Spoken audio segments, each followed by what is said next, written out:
Hello guys, কেমন আছেন সবাই? আশা করি ভালো আছেন। এই দেখেন, এই ভাই লাউ রান্না করতেছে। লাউ দেখেন, এদের তরকারি কষাইতেছে পেঁয়াজ দিয়া, মরিচ দিয়া। রুবেল ভাই দেখেন, সৌদি আরবের রুবেল ভাই। এদের আমি লাউ নামতেছি।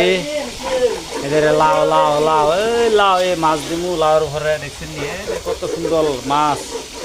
চিন্নির প্রবাসী ভাইরা কত কষ্ট করে নামবে। এদের আরেক ভাই, রে সাজু ভাই দেন কি মাছ নামতেছে। আচ্ছা, ওটা মাছ চলবো, যেদিকে মাছ চলে এদিকে ওটা মাছ হবে, যেদিকে ঘুষ সেদিকে খালি ঘুষ। আসলে আজ সবাই খালি মাছ দিচ্ছে, কত খাবো দিন।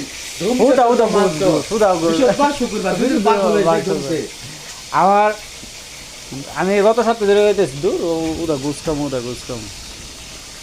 তো যাই হোক দর্শক, সবাই দোয়া করবেন প্রবাসী ভাইদের জন্য। বউ নাই কি করুম, ভাগ করে তো খাইতে কিছু করার নেই। দেন তরকারিটা কেমন, দেখতে কেমন লাগে জানাবেন। হ্যাঁ, কমেন্ট করে জানাবেন, ঠিক আছে? আরও নতুন নতুন ভিডিও দিমু যদি কমেন্ট করেন। আর যদি কমেন্ট না করেন তাহলে ভাই ভিডিও দিতে ভালো লাগে না, ভিডিও দিতাম না, ঠিক আছে? দেখছেন নি লাউ তরকারি, লাউ কত সুন্দর দেখা যায়, দেখছেন নি?